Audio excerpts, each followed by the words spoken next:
When your instructions call for decrease of stitches, the best way to do it to hide the stitches is to do the decrease through the front loops. So you have your loops are here, so you can see here you have the first and second loop.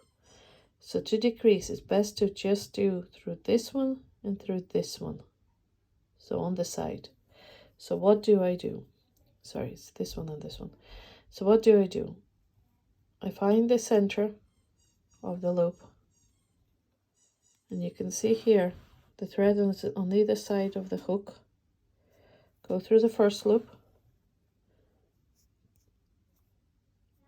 find the second loop, go through the middle, grab the thread, pull through the first one and the second one, and then you just pull through the thread.